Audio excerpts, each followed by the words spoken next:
Well, I don't know what this AI companion is, but I'm going to try it.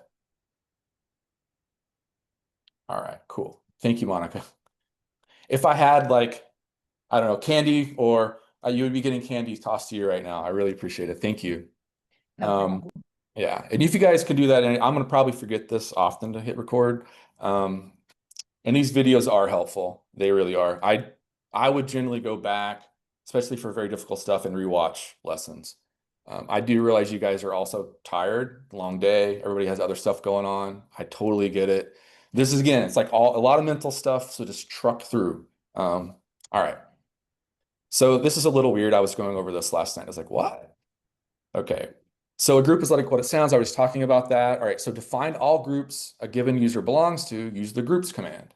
For example, groups Kaiser roll, and if you run this on your computer, it's not going to do anything, but it tells you that down here. Lists out the all these things, right?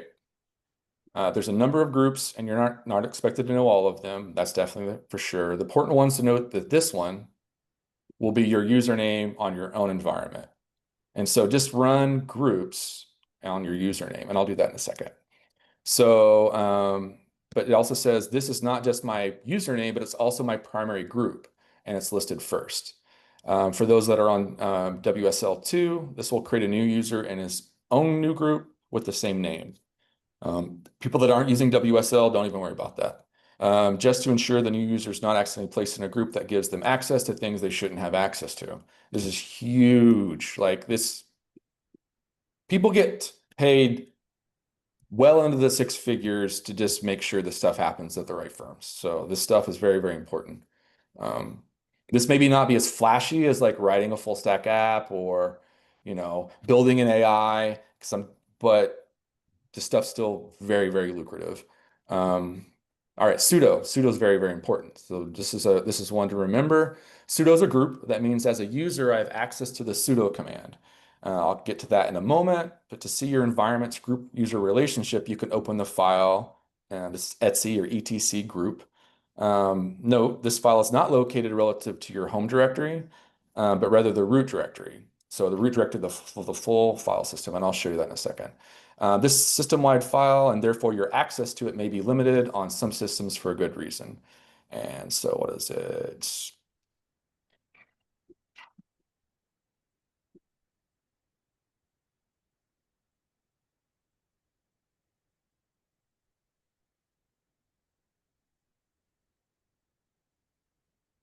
Oh, my thing is long. I was adopted when I was like 15, so that's why I have a ridiculously long name. So just if anybody's wondering, why has he got this stupid, very long name? When I had to stencil this on anybody in the Navy have to ever do that stenciling on their uniform, I had to stencil this whole thing on my uniform and it sucked. All right, so you can see this is the groups that my user belongs to. And so there's the admin group here. It doesn't actually list out sudo. I believe that's because it's probably under the admin group. I don't play around on my Mac much. But my user belongs to all of these groups, and each of these groups has specific privileges and permissions. And so, yeah, there's a lot that goes into all that, but you guys don't have to go too deep, but just know that it's there, know that it exists. All right, so sudo, where am I at? Yeah, right here. All right, cool. So what is the sudo command? Sudo stands for super user do. All right. In other words, it elevates the current user to the status of the root user after prompting them for a password, assuming that they are in a sudo group. All right. And to see this in action, let's try downloading the tool node. And I'm on Mac, so I'm not going to be able to do this and demo this for you guys, but you guys can. I can show you guys later if you want to see a sudo command. But you guys should do this. Everybody that's on the WSL side, I'm not going to just sit here and wait for you guys to do it. I'll go slow. I'll talk a little bit about, does everybody, okay, who here has no clue, has never heard of sudo before? This is his first time. I was trying to get a feel for different folks and where they are so I can better help you guys over the course of the next 7 months.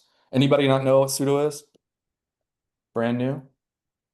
George is new to you? Okay, cool. I'm gonna give like I like the curriculum to follow, but I'm gonna give like my thing. So generally like it works like this. There are things, for example, I don't want to do this. I do want to do this as a test. Like I want to reboot, right? It should ask me for my password. It should ask me for sudo. I'm not going to do that because then I would get kicked off. But that is a command. Reboot or shut down is a command that requires sudo. There's such thing as passwordless sudo, and I don't think I have passwordless sudo on my user. But if I did and I ran that, it would just shut my computer down. But sudo, this is basically it's like a safety mechanism almost. It's when you're a lot of system admins will not use sudo, right, until for just very specific things. I will actually root in a sudo because I'm running sudo all the time. So I don't want to put my password in. So I'll actually use the user that is root. And then I never have to put my password in. But that just gives you basically the ability to run any kind of process or command on the host that you're on. So it's like superhuman, it's like what it says here, super user do. Like this thing's Superman. This is Superman powers here. So sudo, it just sometimes you'll try to run a command, you guys will see it. And if you do this little thing, which I hope some of you are, maybe if somebody that did do this, would you please drop your error code into the chat so people would see it? Bonus points. I just want to see when you ran app installed Node.js, you should have gotten a prompt or that said, no, you can't do this. Okay, if you could just drop that in like Slack chat or in our chat in here, just so this like George could see it. Anybody that's never seen this could see what it looks like. You'll get familiar with this. And then if you were to walk the way around this, you would just do sudo app install Node.js. And then when you run sudo, it'll actually work. It'll ask you for your password. All right. So again, it's okay if you don't understand the full error message. So the last sentence is what you want to see. Are you root? If you're not, then you have to be in the sudo group to run sudo, and then you run sudo, and then you'll be able to run that command. All right, basically this guy here. All right, so any of the guys that are doing this, still working on it or gotten it installed? All right, I'm going to keep going then. File permissions. All right, not all files are entitled to exactly the same treatment as far as Linux systems are concerned. They may be I can't even talk today. They may be differentiated by permissions. All right, so example, we're going to do this. So please do this. Everybody should be able to do this. We're going to make a simple Python program with a single shell command. So you guys can just copy and paste. Okay. And I did this yesterday, but I'll do it again. All right. So I'm going to run this command here and you'll see my little file get created. All right, created a Py file, right? So literally reads like this. We're echoing into this file, right? This guy here. So here's our file. We're echoing this into it. So literally just saying, put this in here. And so we've created a Python script from the terminal. You can also do that over here, right? You could create the same thing, and this would be the shortcut. And this is what I did for a really long time. And don't do that. So like you really like I can't make another one because it's the same name. So you could do it like this, and then you could just copy and copy and paste it in here. But the reason that we do that, I'm on cursor. Cursor's kind of weird. Like you actually have to hit I to actually get into it. I hate you, cursor. I should be on VS Code. 1 second, guys.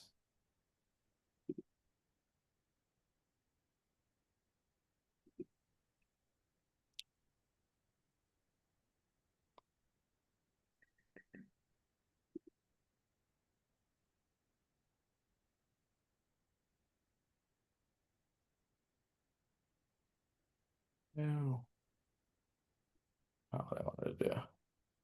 I'm in cursor, and cursor, its editing is a little funky. And so, because it wants you to use the AI to edit. And so I'm just opening up VS Code.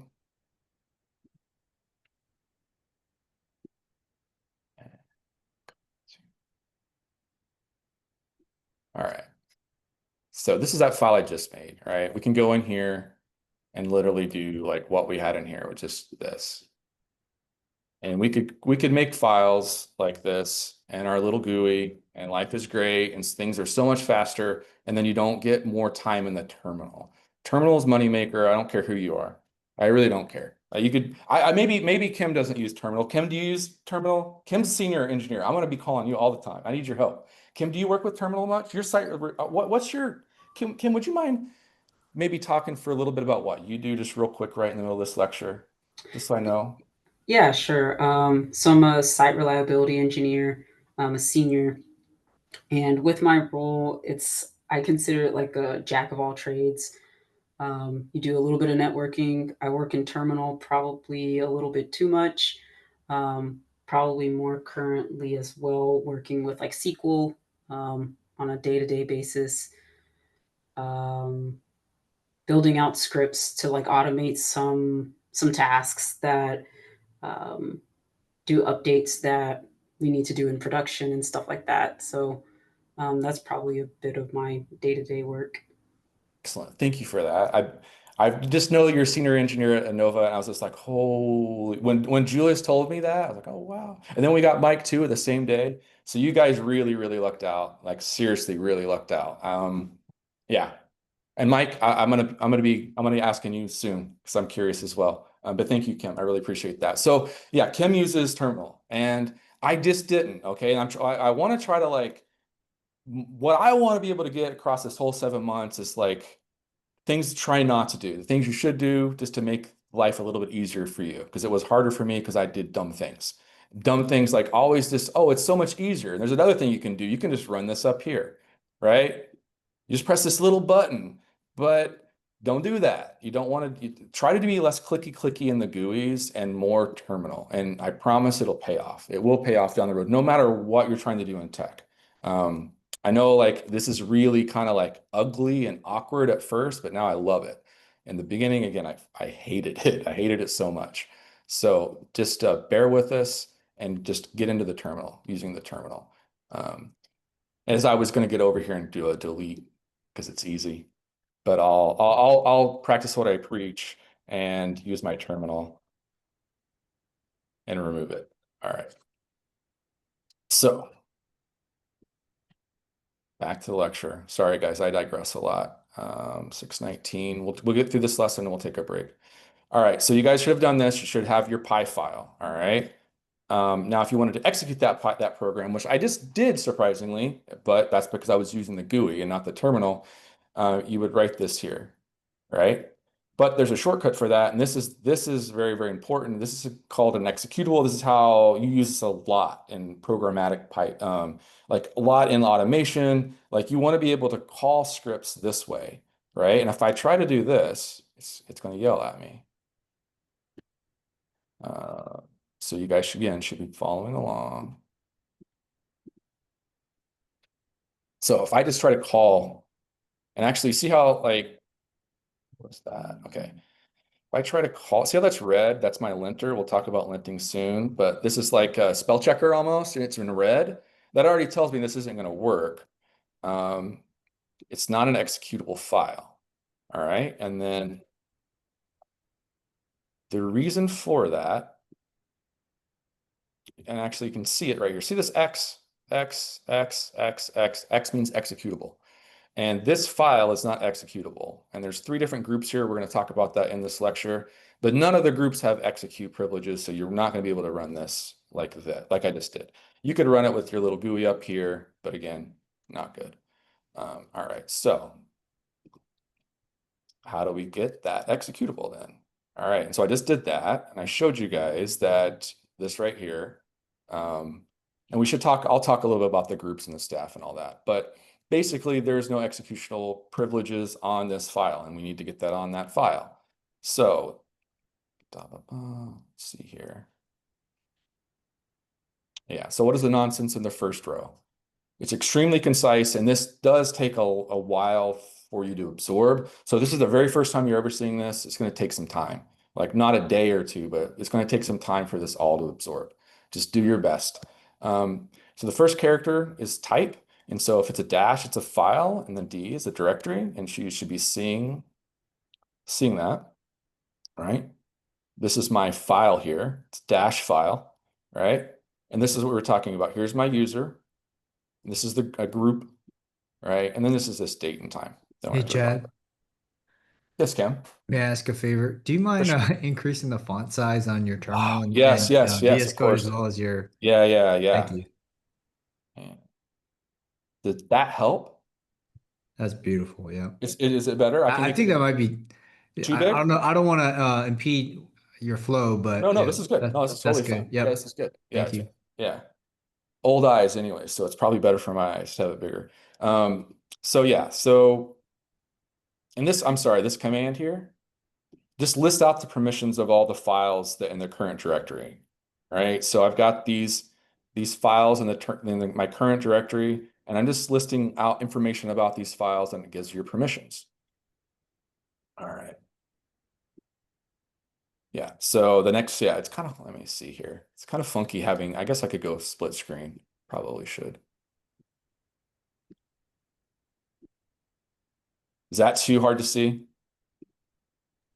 No, that's good. All right.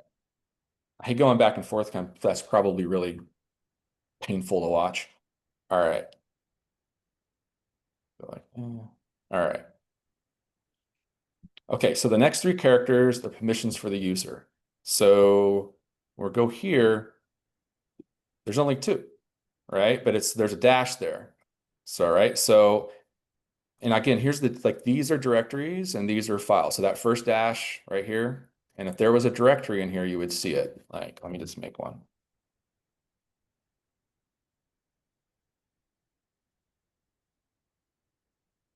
And if directory is a folder, by the way, I didn't know that for a long time. So directories are folders. So yeah, there are no dumb questions, by the way. So if you guys don't know something, just ask. All right. So now if I do the same command that I list out, so you'll see, where's my test folder? So there's a difference. See how there's a D there? That just shows this is a directory, whatever this is. This little dash, this is a file. Whatever this thing is a file. And there's basically three spots. 1, 2, 3 placeholders. 1, 2, 3, and 1, 2, 3. If there are, and you see how this one has R, W, X, and R, right? But this one just says RW and then nothing because there's no executable privileges for the user. So for the first three is the user. So that'd be me. That'd be the Chad Thompson Smith. The next three characters is the permission for the group. So that's these three here. So the group only has read privileges. They can't write. I mean, they can't write anything to this file. They can only read it. And then this is the last three is the other. So that's just what it sounds like. It's not a group, not other. And right now it's the same permissions as the group. It's just read only. All right. I think I've hit all this. File. Yeah, the owner has read write privileges, but not execute. Yeah, I've covered all of that. So now this is the fun stuff. This is also a moneymaker. Some people can't change permissions on a file. Some people at a firm, people that make lots of money, because it's just the way that it works for good practices, they can actually change permission on files. They have to put a ticket in, and then that will go to a systems admin or somebody on the help desk, and they'll actually do the permissions for them. So there's a reason why when this is something new that we just came up with this today. It was like, this is a cool idea. We're really trying to make more of an environment of what a firm will be like for you guys. So you start doing stuff, which, some of you already have work tickets, but yeah, this is just good stuff to know. But yeah, so permissions, this command, often it's only admins that could run this. And this means this is changing permissions. So it's change mode. Everybody will just say chmod. I've heard people say chmod, but you'll just say chmod. And we're going to do that right now. And there's multiple ways to do this. Well, and there's two ways to do this. We're going to do it the easy way. And we'll talk about the hard way, I think, later, not today. And so what we're going to do is we're going to change mode for the user. This is the U. And we're going to add execute. And we're going to do it on this file right here. All right. Okay, so just to clear up the noise. Want to see before? This is before. And then this will be the after. Now you'll see how it's got read, write, execute. All right. And so now if I run the command again, it's not, see how it's blue and it was red before? Now, oh, there's syntax error. What's my syntax error? Anybody help me out here? Unexpected token. Yeah, I was running into that, Chad, and you're missing the shebang line at the top of the file. Is that what it was? That was what my problem was. Yeah. Really? It should. I would think that it would work. Did anybody else get this to work? I'm thinking I just have a typo here. I don't do a lot of, like, I do Python, but I'm not like constantly. What we could do. So when I go ahead. Is this a question for the students, or it's because there was something said, if this You gotta is a have- Python file, why would you use a shebang? Yeah, Just yeah. You shebang? shouldn't have to use a shebang for a Python file. Who, I'm wondering who made that statement. Yeah, that was me. Yeah. Sorry. So, Okay. yeah. Yeah, I understand what you're saying, but I mean the shebang is for the bash script. I mean, there is a way to run the Python script with the shebang and path and whatnot set for the in interpreter. So I think it's because you're not using like Python, hello, whatever you're running a Python code. So like when you're trying to run dot, whatever it is that you're that's a bash In the file terminal- initiation. In the Yes, in terminal, the you have Python. That's right. Yeah.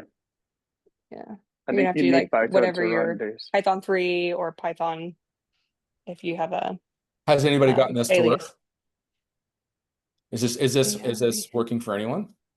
I came in a little late. We're just trying No, to I write a think file and run it. to run it, we Oh. got the file. We need a shebang to Yeah, if you point just to the do Python. directory for Python. But if we use Python and the file name, then it should run. Chad, Oh yes, duh. All right, yeah. Well, no, this should work. You should be able to run this executable like that. If I do this, it should work for sure.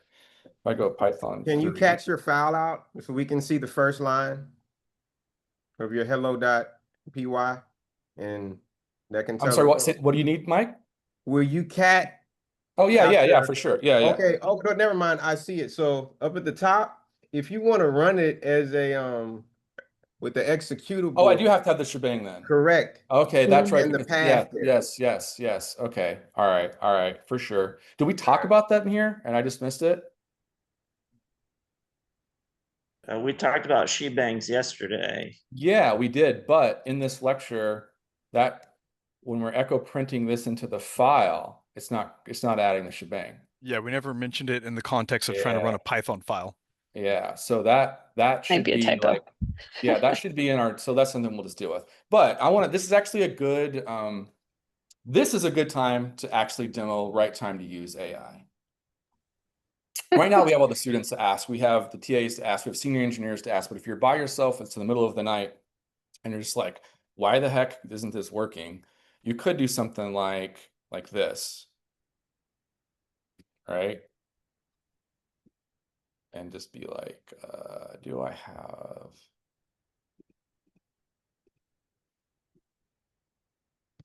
Ugh, I hate it. All right, let me make this big for now. If I can. All right.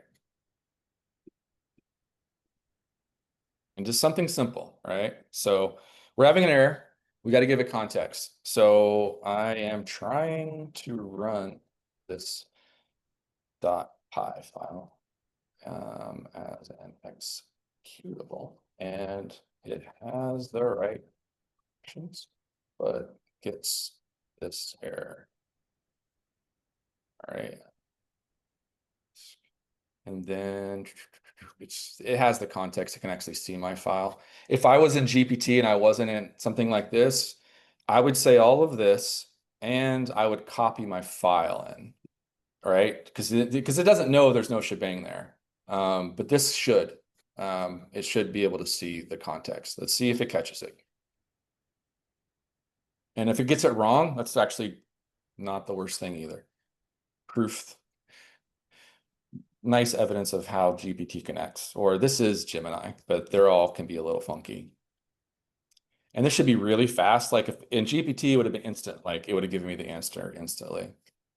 Oh my goodness. Did I copy that? Yeah, I did. All right.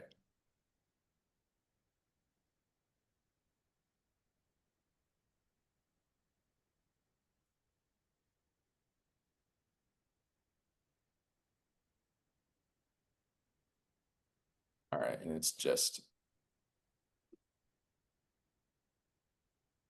let's see if it knows that it needs the shebang.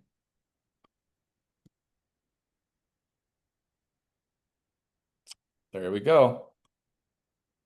So like this is, I don't know if Kim or Mike would agree, or anybody else that's got some experience and uses AI would agree with this is a decent way to use AI to troubleshoot. Instead of being like, write me this file and run it, you know? So, but this is a good, like you can do this on your own. This is, I think, a really good way to just teach yourself actually things that are outside of tech too. Now, of course, it messes up, but this is testable. So we can actually, this is testable, right? This is some big program. We can just test this and see, well, is it right or is it stupid? So we can go in here and see if this works. Also, and just to, there's an issue sometimes people will have. I set this in a setting, but you might want to set autosave for your files. Because sometimes, like, I made this change here and I go down here, and if I would have got that same error, it's because I don't have autosave, but I have autosave on mine. So basically, there's a setting in VS Code where I think for mine, if I once I click off of it, or even after 2 or 3 seconds, it just autosaves my file. That was a pain point for me at some point. All right, so it worked. Nice. Nice job, guys. It was the shebang. All right. We are almost done with this lesson. Chad, Yeah. I have a question for you. Sure. Since you mentioned the shebang, are there any risk, like it is a short way to run it, but are there any risk associated if we push that up to the repo? As far as if another user was to download or fork that and they want to try to run it, that file. I don't know about risk, but say Usability. their path was different somehow. Say they weren't running Python 3. That wouldn't work. But I don't know. Kim, can you think of any actual risk like that might be created? I can see where it might not work for a user that's not using Python 3, or maybe their aliases, you know. Not really risk, but it's, I guess what I more mean that they would not be able to run it directly, right? Just to execute as is, because that path may be different. Yeah, I would agree with that. Yeah, if there's a different path, it might not work. Yeah, exactly. This is very much dependent on the where you know, on your environment where Python 3 is, but this is pretty standard. But yeah, we could test it. Yeah. That is a good catch. I do a lot of shell scripting. I actually don't do when I'm writing Python, I'm not using shebangs, and I'm not running as executables. I'm just running in an application. But in all your shell scripts, you've got to have your shebangs. But yeah, I don't know. That's a good question. I know for sure if they didn't have Python 3, that would not work. All right. All right, let's see here. Okay, so we're right in here. Oh yeah, we're in the other, right? So we're also, we want to remove the read permission from other, which is actually a good thing to do. We want to lock down permissions, right? So going back here, actually, let's do this again. Ugh, now it changed sides. Puke. All right, let's see. I believe I can close this window. No, go away. Go away.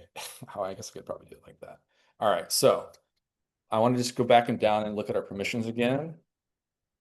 And we still got this other with read permissions. And so we're going to remove that. And now, I had a quick question. yes, Catherine. Just since I mainly use Python files and I just use like Python whatever, like I looked up why it'd be beneficial to use the shebang on the file instead of just running Python like in my terminal. So I thought other students might have that same question, like the answers that I was finding was just like, portability, it makes it obvious it's an executable, et cetera. But I don't know if there's any other detail that you could provide on why would you want to do it that way? Because that kind of made me do a double take of like, I don't normally put that in the front of my Python programs Yeah, because I just run it with Python. Yeah, and so it's just dependent on whether it's an executable or not. And so you're just running yours, like you're just doing like Python and calling it like this. I mean, for I don't know anything, why like I don't know why I'm making getting a invited to a huddle. That's yeah, I weird. mean, like making a dashboard, I Yeah. save my Jupyter files as Python files, like et cetera. So I haven't had to do that. So Gotcha. All right. So we use executables at work for whenever, and it's not necessarily Python, but it's a lot of Ansible stuff and a lot of, so it's like we use executables because it's nice to just put a little like executable like setting there. So you say you build a brand new server. So I built a lot of trade servers, and that server's built, and then I'm going in there and I'm going to make that trade server for a specific trader and a specific desk. We work for desks, right? And so it's like basically that's a specific flavor. We have all these shell scripts that are executables that are just setting right there in the root directory. So we can just go like right into root and just run that, just literally like that, and it'll pull in a bunch of other files. So executables are, with the way that we use them, they're just setting there. We just want to run them from the terminal, or you're calling them from other programs. But I'm guessing doing like application, right? With Python, you got like the dashboards and stuff. Yeah, I don't know. I don't know if there would be a big like advance. I would ask GPT. I probably would like ask the smart one, like the deep research, and be like, well, really break down why, if I write a lot of Python applications, when would it be good for me to use a shebang and make it an executable? Okay. Yeah. Okay.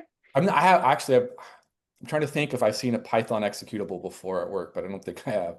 But now I'm going to keep my eye out. Sorry, that probably didn't totally answer your question. No, it's fine. I mean, I don't build servers, so I mean, it's different use cases, right? So yeah, but at the same time, things. when I'm doing Python, like I'm not putting I don't have shebangs on I could show you a bunch of code where I'm not doing it either. So I'm learning a little something too. Yeah. Okay. Yeah. Thanks. Yeah, of course. All right, so we removed our other permissions, and then we typed that, and it works as we said. And is it dangerous? Yes, it is dangerous. I kind of already talked about this. Like, this can be very dangerous. You could open up permissions to the world. You could remove all permissions, right? And then basically nuke a file. So there are funky things you can do with Chmod, but you guys are going to mostly just at making things executable. You're probably not, you want to develop good practices and good habits right now. Instead of, because you can just like add executable across all three groups and just make this thing executable by everybody. That's how I used to do it. You should probably not do that. Try to think about, I'm gonna be in the workplace and I need to understand how these permissions work. All right, so okay. All right, so we're talking about root here, right? So we did that, yeah. Root is a special user. I'm just going to start off right here, guys. It's the default user of the Linux system, and the Linux system has max permissions. I already talked about it. It's like Superman. This means that on a given Linux system, the root user would be able to remove execute permissions for Chmod for anyone but himself, or perhaps only a given group he is part of, like admins. So that means a given system admin can control who changes permissions, and so doing so can limit who can execute what, and who can alter permissions at will. And so yeah, it does get complicated. It gets really complicated. But I just wanted to ensure everyone that this is a well thought out system, and permissions play an important role in not only granting privileges, but exceptional users. But privileges exceptional users. This is a little wordy, but also limiting them when appropriate. Okay. Sorry, stumbled through that a little bit, but package management. All right, we discussed a little bit earlier in our sudo example, but a package management is an important concept in Linux. The essential idea is that there are many common and useful tools that likely won't be included by default in your shell. So how do you get access to these tools? In the old days, you might need to gain access to the binaries directly through a physical drive or a floppy. Ugh. But with the invention of the internet, a more seamless tool was invented, the package manager. On most Linux systems, you have access to apt by default, but on Mac OS, you will need to download a tool called Homebrew. That's what I use, though they all accomplish the same thing. Package manager serves as your repo for common tools that can search by name and install at will, assuming you have the right privileges to do that. These examples will focus on apt, but a very familiar approach should work for brew.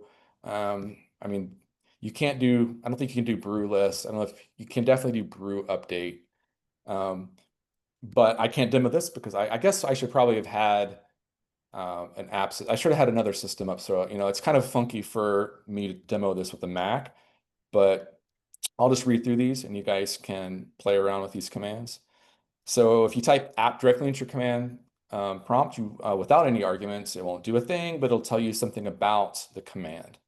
All right. And so apt search or apt install, some of the useful things. So it's like your little manual. So apt list just lists all the packages. It's useful seeing what's installed. App update kind of does what it thinks. It updates your packages. So it's saying basically a version number could have updated since you last ran the command. So ensuring it will, whenever you install next, is the latest. It's good practice. It's just like I run brew update often. Keep your stuff up to date. You can do app install package name. I do this a lot with something called DNF. It's the same thing, but this basically just installs a package if it exists. And it can actually help you out if you're unsure what the name is. So it'll actually go out and try to find everything that's like named. And so these will generally require sudo, definitely. Installing a package installation generally requires sudo. And the reason for that is you don't want to have drift on your systems. And drift is when you got like 20 different cooks in the kitchen and they're all like, oh, I like to do this pack. I like to code with this. I like to code with that. No. You guys use the same toolbox. So like whenever you goes to work at a different company, somebody can come in your place and knows what they're working with. So that's like, again, that's the whole system admin thing. All right. I talked about upgrade and here's some additional resources. All right. Well, we got through that lecture and that only took 45 minutes. And I think it should have probably taken 20. Do you guys want to take a quick 10-minute break before we do the next lecture? Or you just want to keep trucking? I'm cool with whatever. I'm going to keep going if nobody says they want to take a break. How about that? I wouldn't mind a break. Okay, there we go. There we go. Let's take 10. I'll see you guys. You take 15. I'll see you guys at 7. I will check my messages and try to help some folks in this next 15 minutes. All right, guys.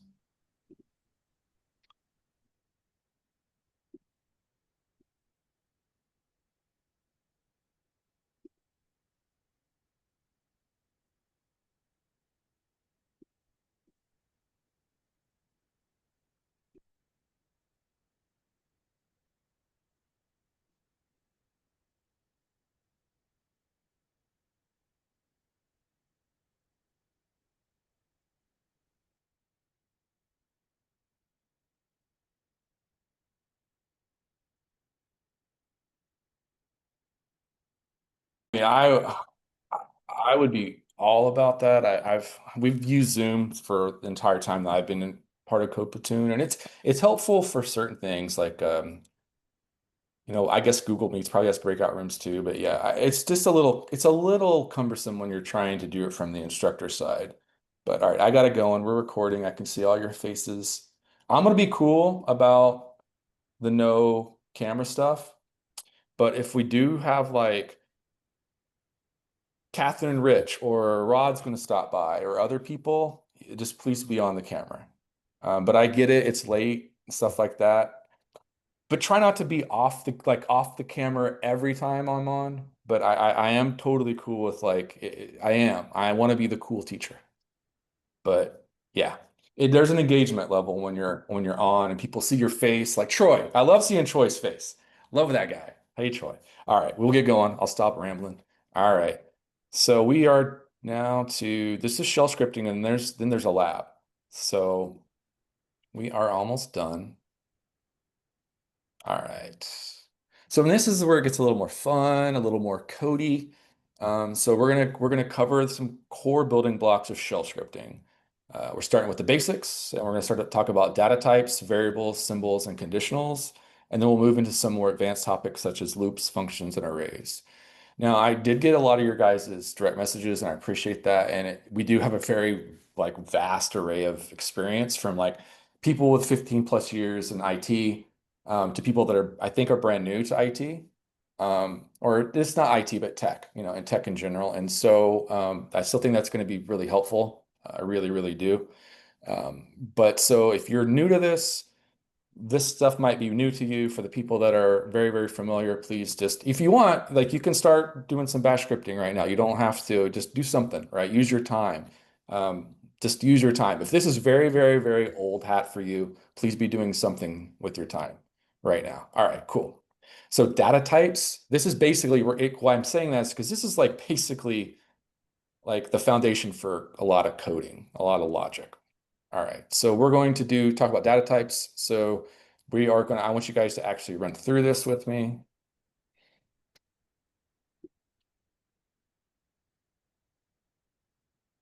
Yeah, we're fine.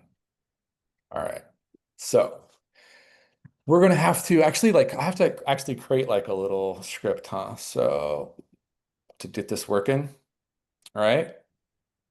If I want to test this, right, do I have to have a little shebang in there? Is this gonna work? Like if I want to test up here, I don't even know how are they wanting to test? I'm not really running through it. We're just talking about it, right? You pause screen sharing. That's what it's showing. That is weird. It definitely didn't do that. All right.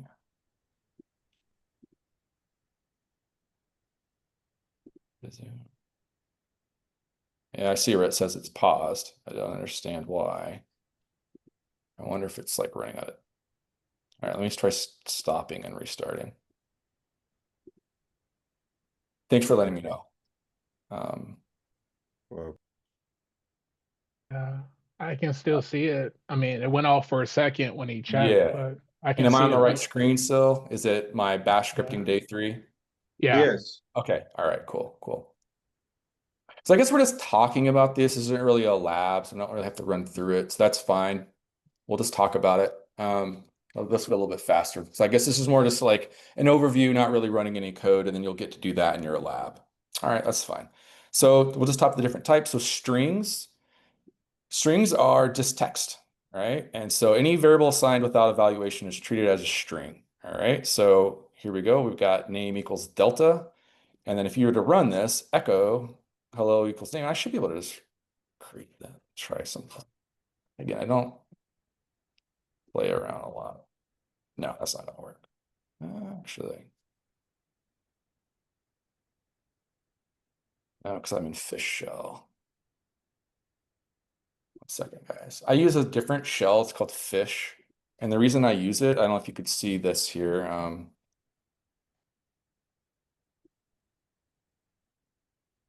If you actually can see right here, see this is fish. The reason I use fish shell, I don't know if anybody knows about fish shell, but it uses like fuzzy matches and machine learning. So it remembers a lot of your like history. And so I use this a lot at work. And so I can just like autocomplete to a lot of commands I've ran in the past. I just want to try something. Yeah, and then yeah, so this will work totally in shell. All right, so what I'm gonna do, I'm gonna have you guys follow along with this. I'm gonna move this to the other screen. So I'm expecting you guys to be following along with the lesson, and I'm just gonna share my terminal. So I don't have to go back and forth and drive you guys bonkers. All right.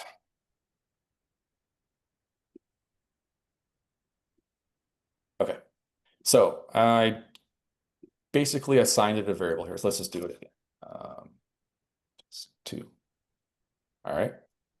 should reassign it. It was named did equals delta. Now it should equal delta test 2. So if I do hello, echo, hello, and then this is a variable assignment, this little dollar sign, it's saying, well, give me this variable, whatever's assigned to this variable, please output it, right? And so it should be delta test 2. So it's changed to delta test 2. All right, so you guys should definitely be running through this in your terminals if this is new to you.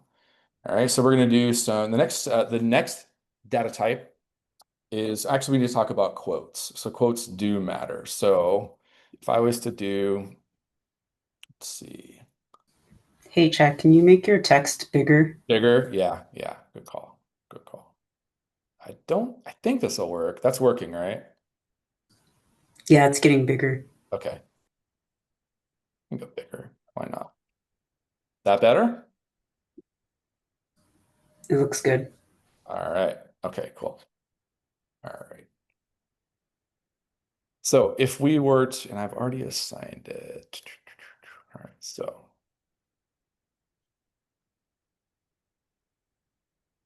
see how when you go from double quotes to single quotes, it just does hello and this name. So that's very key. So when you're putting anything inside single quotes, it's a literal. It's going to give you literally what's inside there. And then if you put double quotes on it, it allows you to do this variable extrapolation. I believe that's what it's called. But you basically, whatever's assigned to name, it will pump it out. So that is good to know. You do need to know because you'll put single quotes in and it'll make it crazy. All right, the next data type are integers. And so again, we're getting a little more like Cody here. So we're going to make x equal 5 and we're going to make y equal 3. And then just going to copy this stuff.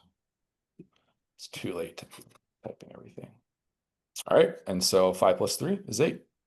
All right, so those are, work with integers, we can work with strings, and then we're going to work with Booleans. And so some of you probably don't know what Booleans are, and that's totally okay. I didn't know what it was either. When I first heard it, I thought it was a boomerang. First thing I said, what, a boomerang? That's what I saw in my brain. So Booleans just means just true or false. It's just affirmative or a negative, but it's just literally is a true false. And so Booleans in a shell, there are no true Booleans, but a command either succeeds with an exit code 0 or fails non-zero. But you can simulate true false using this little bit of code here.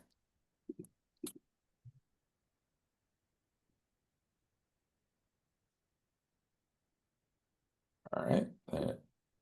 Got the little yes there. All right. And then you can do custom flags. So flags are cool.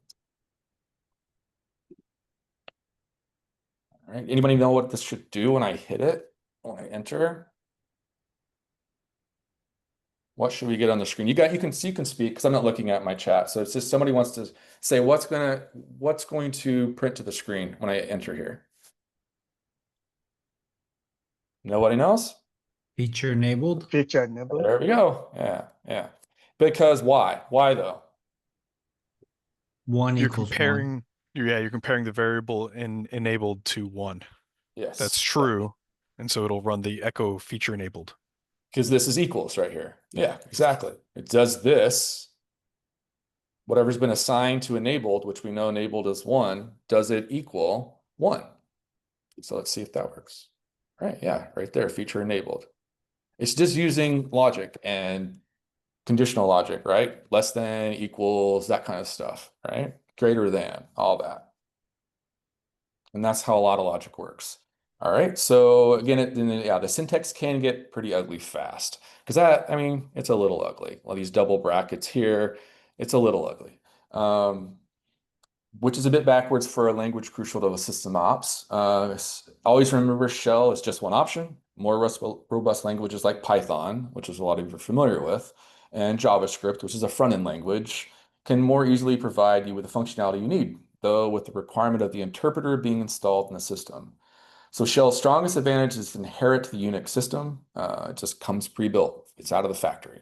It's available from the start. So variables will let you store and reuse values. All right, so like file names, user input, or command results, you can assign them without spaces around the equals and reference them with a $sign. So if we do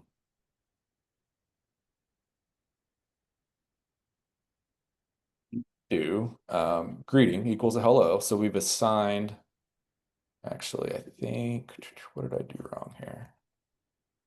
Okay, I just didn't hit enter. And then if we echo, sorry guys, just not feeling like typing tonight. Then it echoes whatever's been assigned to greeting. All right, so greeting, we've assigned hello. So that gets injected here. So we're just doing hello world. All right, and then so one thing to note. So string interpolation only works inside double quotes. Using single quotes, and see there's that single quote thing again. Well, if you use single quotes, if you want to print the literal variable name, keep in mind everything is a string unless explicitly evaluated as something else. So bash doesn't infer types, it's just your job to deal with that. It's also talking about being cautious with extra spacing. So yeah, like if we do, name equals, and then we do, sorry guys, fail. All right, it fails. But then if we do name equals success, it doesn't fail, right? And then so that's the beauty of that. So it's all very tight in the sense that it's spaces are generally bad, and you want to use underscores, dashes, and for bash, no spaces, right? So all right, so conditionals. So conditionals, bash supports basic if-else logic, but the syntax is picky. So conditionals are wrapped in that ugly looking brackets, and then the then clause ends the new line or semicolon. And the whole block ends with a phi, which is if backwards. And if you notice that, we had this up here as well. So if you're wondering, beginning of statement, end of statement, beginning of statement, end of statement. That's all that means. Beginning of statement, end of statement.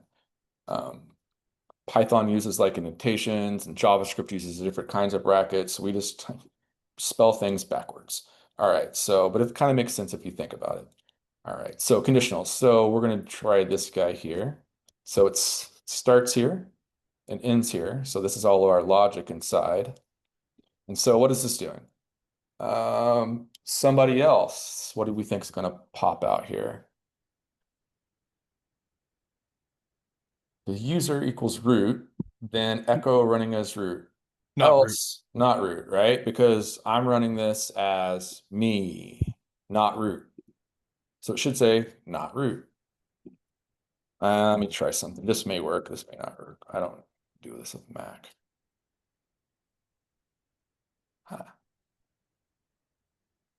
Oh, wrong password.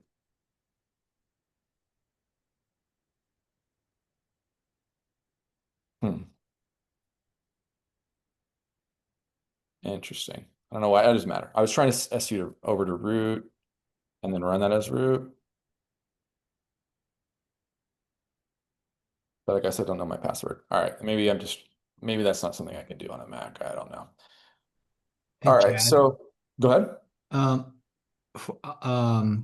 For the conditionals, how do you go to the next line without, is it Shift or Alt?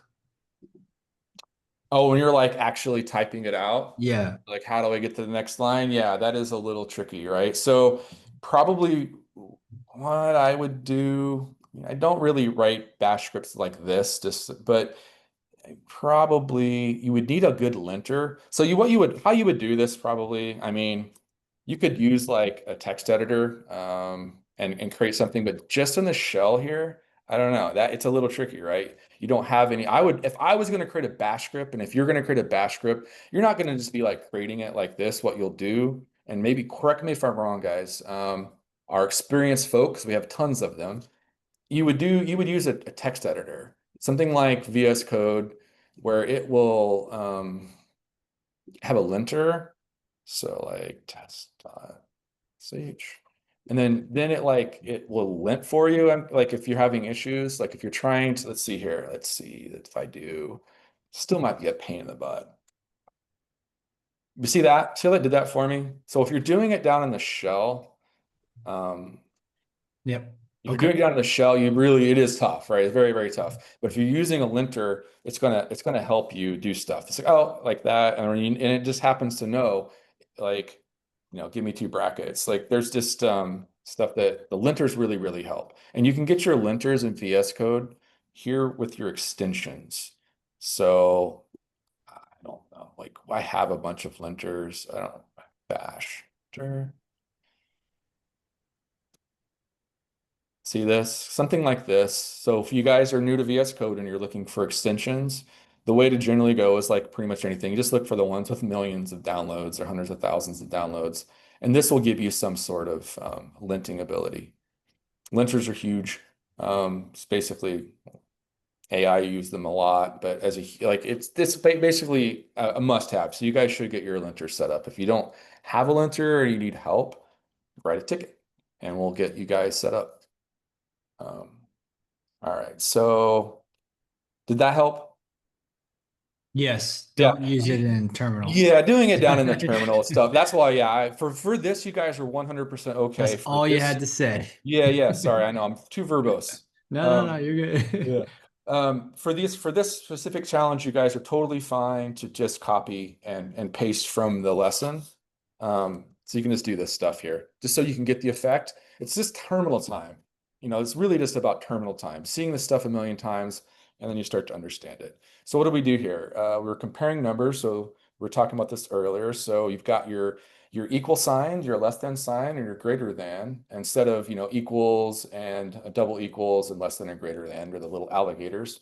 That's how I remembered in middle school, learning my less than and greater. So what we're going to do here is I already hit it, so I can't ask you guys what it's going to do, but it's just asking. Let's see, did we already assign X here?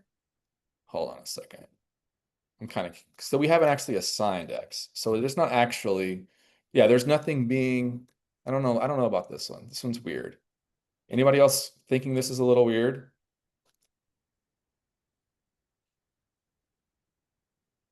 Okay. Because there's nothing assigned. So this is just, and this is what I meant by being patient with the curriculum. If anybody was running this and they're just like, well, and it did this, you ran it and it didn't break right here. Oh, it did actually echo. No, it didn't. So here how it's echoing large, and here it just ended there because I didn't have X assigned. And so I assigned X to 11 and then I ran it again, and then now we got X is large. So let's mess with it again, and let's do like X equals 5. Rerun that, and it should say, what does it do? X is large. Does it do anything if it's not? Yeah, it will only echo X if it's large. So maybe I actually had X assigned earlier, but it was under 10. So that's why it's not actually, just there's nothing happening because X is 5. We could make X equals 12, and then run it again, and there we go. X is large. So there's memory there. All right, so there's also the case useful when checking a variable against multiple fixed values. All right. This one's kind of cool. All right, so this one actually is a weird one. This one should actually be ran as a shell script. So the way that I see that, when my brain saw this when I ran over this the other day, I was like, wait a second, this should be run as a shell script.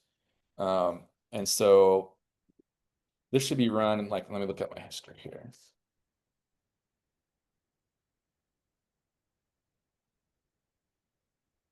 What's it called? Case, yeah.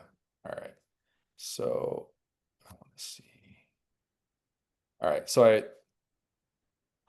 this is also like what's cool about executables too, Kathleen, that you were asking about. So I've got this executable that I created yesterday. And all I did was so you guys can do this too. You could do it from the command line, but for the sake of time, I'm going to do it from the GUI. I just created a file, and you could do test.sh,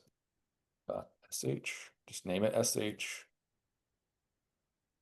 And then you could drop that code in there that we've got, right? And you'll have to actually, if you do this though, there's something you might have to do to get this to run. So if you guys want to try this, and then you could run it.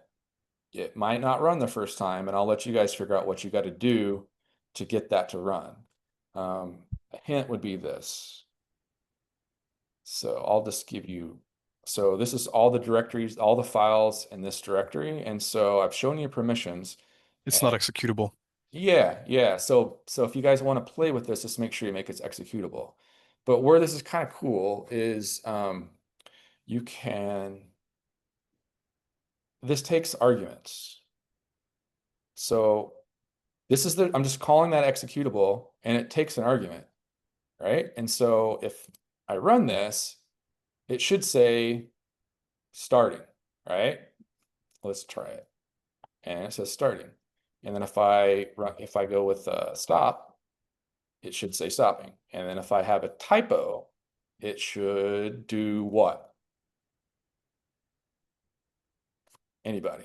What's going to pop up when I say here? Is it going to say starting, Unknown stopping? option. Yeah. Unknown option. So what we're trying to show you here is how these executables can take arguments, which is pretty powerful. All right, so that is that last one there. Okay, so use, also it's kind of, notice it's ending with case. Kind of clever. It starts with case, end with case. So, case is what it says is when you expect a smaller number of clear branches, it's readable and faster to type instead of nested chains. But if this got a little crazy, then you wouldn't probably use bash, you'd probably use something like Python. All right, redirection and substitution. This would confuse me when I was first introduced to it. I was like, what is going on? It's not really that difficult unless you just play with it a little bit in your terminal. But you can use these carets to write to files, and you can overwrite files. So like you can append and you can overwrite. You can use command substitution. And so these are cool little things that you can do in bash. And you guys will be doing this in the lab. And then there's a tip. So what is our tip here? When bash becomes a burden. So it's great for short, that's why it's kind of short, linear tasks like automating file movement, deployment steps, or cron jobs. But if your logic is getting complex, so multiple functions, error handling, and parsing, strongly consider rewriting in a Python or other full-fledged language. I've done some parsing with bash, so it's fine. But bash is just one of the many tools to keep in your toolkit. It's a great tool.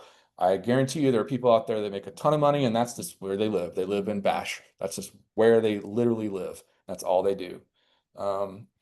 So advanced bash scripting. So loops, functions, and arrays, which is, it's cool that you can do this in bash. And if you guys that have done this in Python, when you guys are breaking out and working on your own, please do offer your assistance up for the students that have no Python experience. They don't know anything about loops and functions and arrays and data structures, and give them some love, please.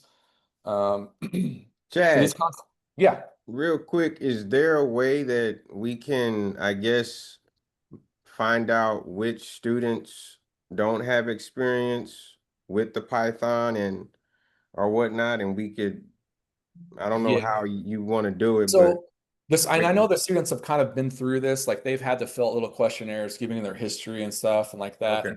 That kind of like it's there and I've seen it, but it's in this big spreadsheet. So yeah, it's harder from an instructor's point of view for us to like digest all that. So what I did do is I had some of the students, I said, if you're brand new, please reach out and give me I kind of was having everybody just give me your experience level. And there are literally people in here 15 plus years of experience. So that helps me, right? But that doesn't help you at all, Mike. Probably the best thing to do is probably create. It's got to be a poll function in Slack. Yeah, something like that. I mean, we can create something. We could even, to make it not super painful and not like super ugly. I think can this be renamed? Yeah, so this could be renamed. This could be like GitHub user list / experience level, and we could just add another item on here because people are out using this, and maybe we could get something like maybe a couple categories here, just like experience with Python. Yeah, we'll figure. I think that's a great idea. And again, as I was saying to everybody, just please have patience with us as we get acclimated, knowing everyone, and because we got 7 months, so plenty of time. But yeah, thanks, Mike. That's an excellent idea. Cause yeah, this, I know, cause I've been asking, but that's not helping Eric. That's not helping you or Kim. But just for, I guess for right now, what I could do, I could send out just a quick message, I guess, to everybody, and they can just reply back to their level of, I think you that's a know, great idea. Yeah, if experience. you guys Google could, Form, yeah, yeah. yeah, yeah, because that works. Mike and Mike, could you share that? Like, yeah, just share that with Kim and Mike. We'll get all that going, and then because the idea is we don't want to make you the students. You know, we're trying to not make you guys do a million things, but there's this beginning week or two, maybe 3. That's what this is all about. It's just, you know, it's kind of like almost a new job and getting onboarded. So there's some friction and it's going to be a little funky for a while. But yeah, Mike, if you could do that, that'd be great. Will do. And yeah, and again, I'll say this one more time for the people that are freaking out, because I know you're out there, because I was freaking out for a long time. I actually almost quit Code Platoon, my first full stack. I was at the very end of the projects, and I'll tell you the story later. But yeah, I got in my head. I quit for like a week and then my head, and then I came back and I was like, no, screw this. I'm not going to quit. And I kept going. So this stuff will mess with your head. So please don't sit there and suffer in silence. All right, and I'm lost. All right, so yeah, I was on my terminal, right? In terminal, and we're almost done here. Well, we're getting there. I'll try to speed up, guys, because I know it's not too late, but I want to give you guys time to work. All right, so yeah, when it comes to burden, so we're going to the advanced section, and we're going to talk about loops. So loops just repeat a set of commands multiple times, just like it sounds. It's very, very useful for files and directories, for processing files and directories, or performing repeated actions, and you'll use it a ton. A loop iterates over a list of items. This can be files, numbers, or even words. You can even loop over hosts. So you have 1,000 different servers in your firm, and you need to loop over all of them and like do a ping check. And a ping just basically is like trying to see if that server is alive and listening, right? And so you send out what's called a ping, and you get a response. Well, what if you have 1,000 servers and they're like, I need you to do ping checks and all this? And this would be dumb. There's other ways to do this with automation, but maybe that they need it right now. You could just loop over them and ping them. Like you would just write a looping script and just ping them and walk away. So while loops, I'm sorry. For the first loop, it just iterates over a list of items. So you can see it says, let me bring this over here since we're not in shell anymore. All right, so you guys see my GitHub, right? The curriculum. All right, so this is our list, and it's just going to loop over for everything in that list. It's just going to loop over them. Again, for the folks that this is like foreign to you, don't worry. Maybe off to the side, copy and be like, here's a little thing you could do. You could just be like, hey, please explain. Gosh. And actually, typos are fine. You can do typos with GPT. More about context, right? Just do something like that and get an explanation. All right. And this literally learn by going and like, this is the stuff that AI is very good at, like very, very good at breaking down something that's a little more on the beginner basics. It'll go, you really should be doing stuff like this. If you're looking at this and not knowing what it's like, just do it afterwards or, off to the side. All right.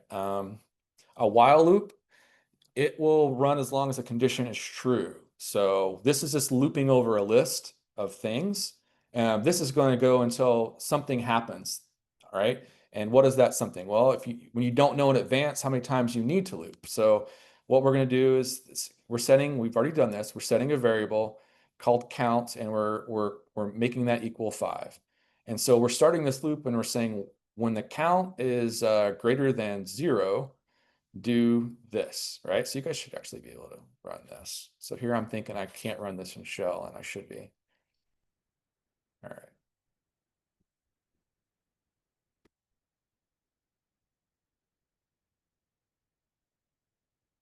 All right, and it just counts down. All right. So it's pretty cool. This one will just do the same kind of thing. And you see how this is a comment? So you can put comments, and if we were to include the shebang, right, we could, but we don't have to, as I just showed you. See, didn't like it. Didn't like my shebang.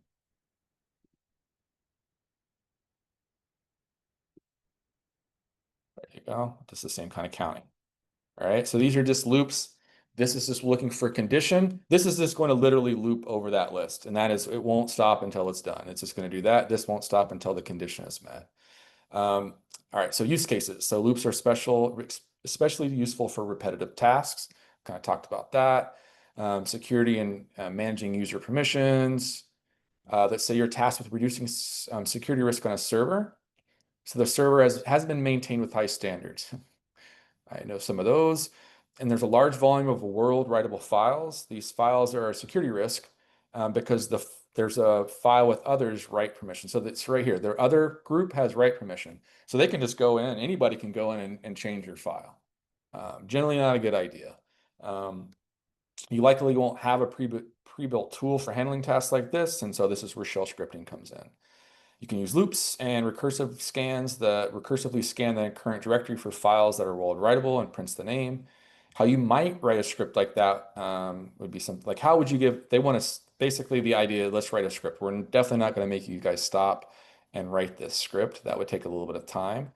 I will reveal it, but this wouldn't be the worst kind of thing to think about. But if you're brand new to this, you're not going to get there. For the folks that do have some coding experience, if you want to do this, work on this on the side. We can break down. Actually, I had to ask GPT what some of this meant because I had forgotten.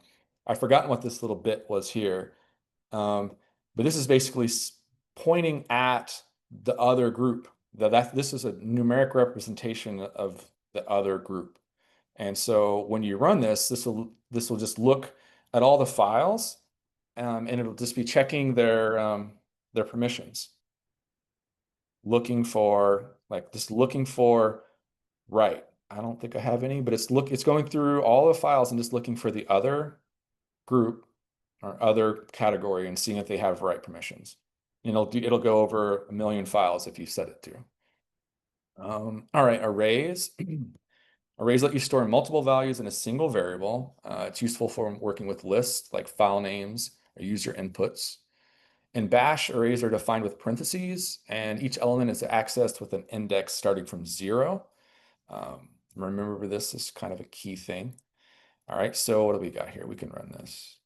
So we're defining an array of fruits. So we're saying this equals these things.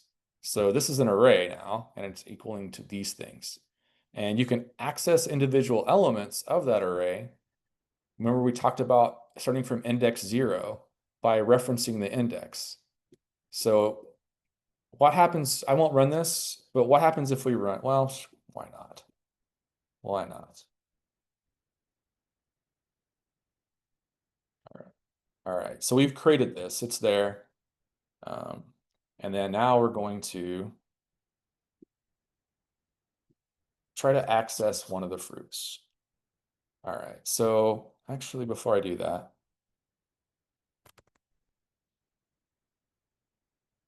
all right, well, that's just echoing what I said. All right, doesn't matter. All right, so if we echo that, it's going to pull from index 0. And it starts at index 0, so here is index 0. Why didn't it give us the fruit? What happened here? What happened? Do I need the shebang? First. All right.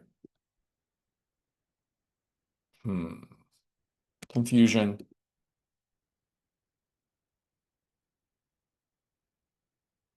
What did I do wrong? No. Is this working for anybody else?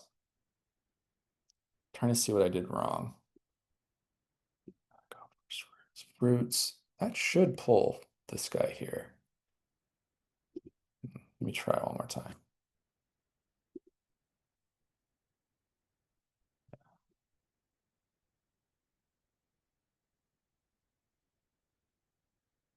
Okay, that worked. I don't know why my first one didn't work. Interesting.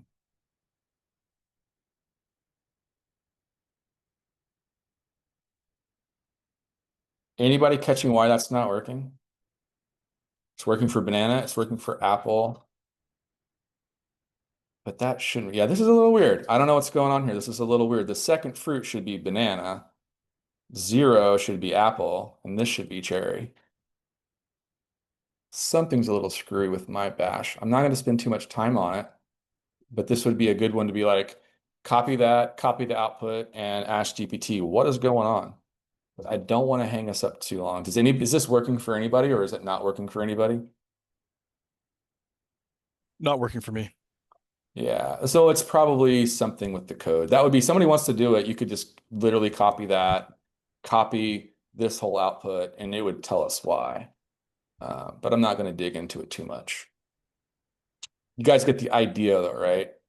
The idea is these are indexed, and the index starts from the left and goes to the right. And so this is index 0, this is index 1, and this is index 2. Just take that away from this. Are you in Z shell? Oh, am I not? Am I back in my? No, I'm actually in C shell. Yeah. Z shell indexes start at 1. Oh, really? Says ChatGPT, or excuse me, arrays start at or Didn't 1 know index. that. Well, does that make sense then? So it says 1, 2, and 3, right? Well, the way we can test that. Nice. I'm sorry. Who was that that's talking? I can't see. Nick. Nick. Thank you, Nick. I'm almost certain. So this should be cherry, right? Bam. Thank you, Nick. Awesome. It was ChatGPT, not me. But you're doing exactly what yeah, that's the way to do. That's how to use GPT. Try it yourself. Oh, it's not working. And I would say, like, quickly before I get going, for those that are trying to learn how to code in Python or any coding language, there's something called Code Wars out there where you can go and practice with like algorithms, building basic algorithms. Highly, highly suggest you have no GPT days for those. Like, work on an algorithm, unless you're stumped for like 12 hours or more, then you use GPT. Just like try to learn coding the old-fashioned way before, and it will help you so much. But the way you just did it, that's how I believe we should be using it. Okay, all right. Adding elements to array. So we were able to access it. And then also makes sense when I hit 0, it acted all funky. But anyways, nice catch. So you can add elements to an array by using an index. So we're going to just create an empty colors array. All right, and then we are going to add an element. I'm just going to add, not going to add all of them. And then we can echo. We're just echoing the colors. And if we were to do all 3, if you guys did all 3, you would just see all 3 here, right? I just did 1. You know, I could just make something up, right? Like, it doesn't have to be, could be anything. Oops, mistake. Not a color, right? Doesn't matter. And then we echo colors, and there we go. All right, so just play around with Bash. To me, this is where stuff kind of gets fun, where you're like making and creating things and changing things. All right, and then when you do this programmatically, it gets really cool. All right, so use case. So you've cleaned out the world writable files on a server. You're asked to do this again on another host. And this time your manager wants more information to better evaluate the risk and to churn out a stronger report. So before actioning the files, you can audit them by collecting them into lists using arrays. And so how would you write a script that defines an array of files, then iterates over them and prints a summary? Maybe you'd want it to include like the file name, the owner, and the permission string that we've been talking so much about. So again, this is, I'm not going to make everybody just sit here and just, maybe down the road we'll do some more coding challenges. I've talked a lot, and I don't want to just sit here and make you guys struggle to making this Bash script. But this is the kind of stuff that you should, if you want to learn this, do it in your own time. It's fun. All right, so it's basically wanting this kind of output. Like, just output me the file name, the owner, and the permissions. And our little code block here, our little cheat, that's what it looks like. I'm not gonna break this down yet because I want to give you guys some time. I want to be done by 8 here. But if you read through this, or if you're just, again, you're brand new, all of this stuff, this is a good one to just copy and have GPT tell it, like, explain to me line by line what all this stuff means. All right, and pro tip, you can populate the array dynamically using globs. What are globs, right? Ask GPT, what the heck are globs? All right, that's another good one. Not going into it here, so I'll leave that one out there for you guys to check it out. This is a great pattern when managing files over known file types. And that's really what you're doing. Like, remember I showed you the .sh, .conf, these are config files. All right, so next we're moving on to functions. Quick, any questions? I know I'm going a little fast. but I know you guys want to get done too, get onto your labs. All right, so functions let you define reusable pieces of code. Similar to how functions work in other programming languages, this is handy when you need to perform the same task in different parts of a script. So for example, we're going to make a function to greet a user, and then we're going to call that down here. So we'll create our function, and then we'll call it. So you notice how this is like a different color here. So we created the function here, and now we're calling the function. It's exactly the same, and we're passing an argument. All right, so let's see if it works. Yeah, and we could do it again, right? We could be like, okay, that's my cat's name. Hello, Sketchy. See? All right, so that is functions, and you create that function, and you can pass different parameters there.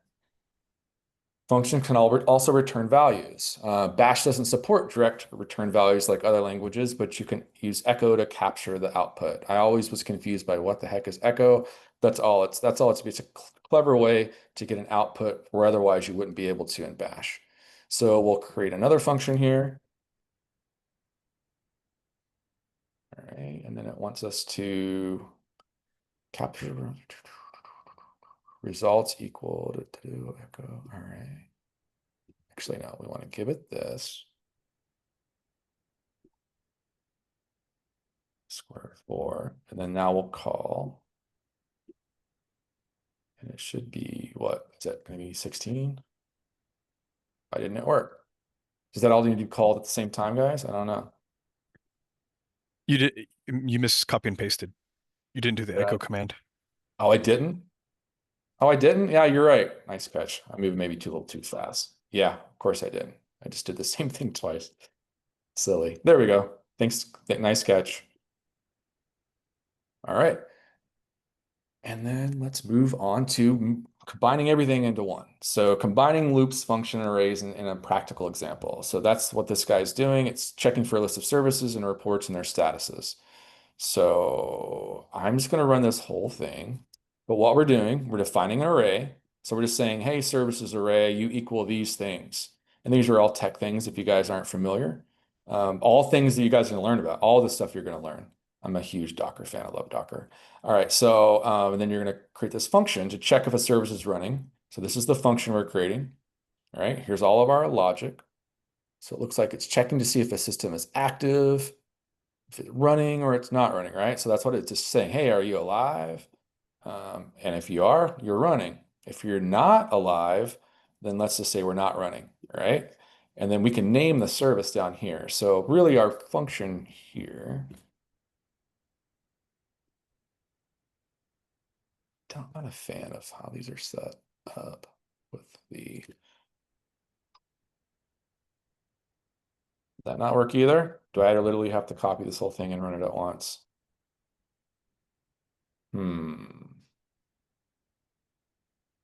Did we find another? Is this working for anybody else?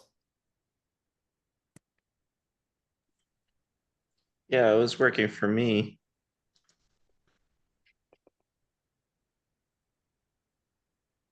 I just yeah, I didn't do my work percentage, whatever. I just did services, equal, like I assigned the variable and then copied in the text to my next command and it ran.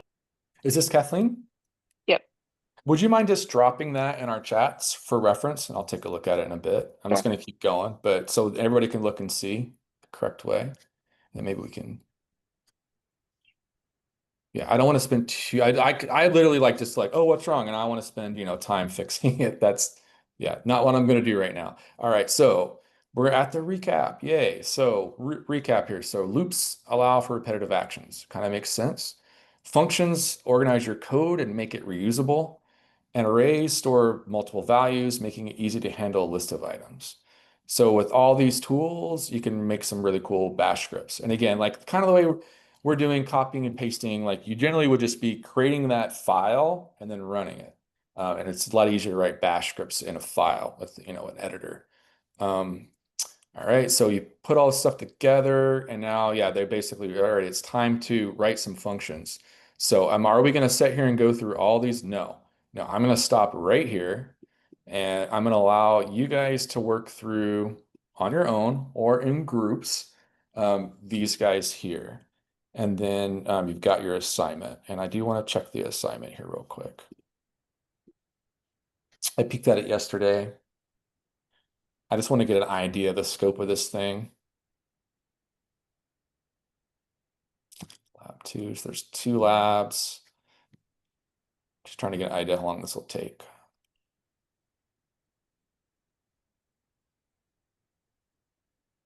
I mean, it seems this is like a basic walkthrough. Like you guys can walk through this. If you guys do have issues, this is a perfect time. Like if there are curriculum issues, please submit a curriculum ticket and just like you can literally copy and paste saying, hey, this is not working.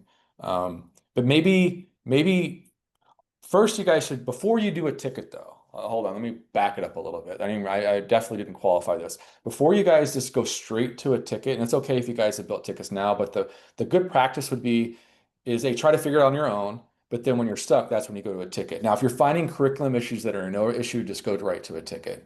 If you're just having problems, you really want to start utilizing the other students, even before the TAs and the instructors. This will be a much better experience for you guys. You'll learn a lot more, and you also just kind of grow your network. Like I know, like Eric I was his TA, and Eric and I still talk and like share like trade shop and like, hey, they're looking for jobs here. Like there's a really good network that you create. So don't be shy. And if you are shy, this is your time to work on it. I think that I am gonna break you guys up into groups. That's the way to kind of force that. And I'm gonna make it kind of random. And then because eventually you guys are going to, there'll be people that buddy up. There'll just people that kind of click. But I've never felt like Code Platoon is clicky in the sense that people are excluded. Again, I think this is like a really good opportunity to like, make some professional friends. I don't know. But yeah, you guys work through that. I'll set up the breakout rooms, and then let me see what these challenges are. You've got the lab, and then you've got assignments. Generally, like the idea is I would run through the labs with you guys, but I feel like I've run through a lot of stuff with you guys already, and I want to give you some time to work. The idea, and I also want to I'm going to leave you guys with, I'm going to make breakout rooms. I'm going to leave you guys with one thing, and then you guys can, I'll ask questions. You guys can, I'll give you a few minutes before we do breakout rooms to ask some questions, but I'll leave you guys with one more thing. Like when you start looking at the curriculum and you're just like, holy shit, there's a lot of stuff. There's no way I can get through all of this. The purpose of these intensive boot camps this is how it was explained to me, and it makes perfect sense. You're going to be drinking it's like drinking from a fire hydrant. There's no way you can do it. Nobody can drink from a fire hydrant. The idea is you just keep going and you keep trying, and you've got to be comfortable with being uncomfortable and not knowing stuff and not quit. You can't be one of those people that's like, oh, I wasn't able to get a challenge done, so I got to quit because I missed something. I'm a little bit like that. Like I'm a completionist. I like to complete things. You just got to let that fire hydrant hit you and know you can't drink it all. You'll get it next time. And next time could be on the job. Who knows? Next time might be you decide to take the full stack. So just do your best. Don't let all this overwhelm you and you just quit. At least do one, but you really should try to do as many as possible. All right, questions? And thank you also for letting me ramble. I'll also hone my skills. It won't be so rambly. It won't take so long in the future. I promise I'll get better if you guys give me the chance. But really, it's been fun so far. So yeah, there's got to be some questions. I do. The backward if, can you help me out with that a bit? Yeah, let me get because I'm doing Zoom again and I want to see you guys. Because it also works for, there's a backward case as well, right? Yeah, so all I can, basically those just are like the beginning and end of a, So they're like bookends? of the logic, right? So it's basically like, where are we at? So this if is saying, this is the beginning of, we'll just call it a statement. So this is the beginning of a statement. And that statement ends whenever you get the backwards if. This is literally the backwards if. I don't know why they did. I mean, the name of bash, does anybody know what, other than the people that know, like anybody new to this know what bash means? Like it's Born again shell. yeah, it's a little quirky, right? A lot of this, there's a language that I like. I know that Kim uses this language a lot. It's called YAML, and it's called yet another markdown language. Tech people are funny, right? So somebody did this because they were it kind of makes smart if it kind of makes sense if you think about like what they were doing. Like I'm going to start it with this statement and I'll just end it reversing it, and that's all they're doing here. They're saying there's logic in between these two statements. This says, okay, this is qualifying this as a case statement, right? And when does it end? It ends whenever you do the reverse of it.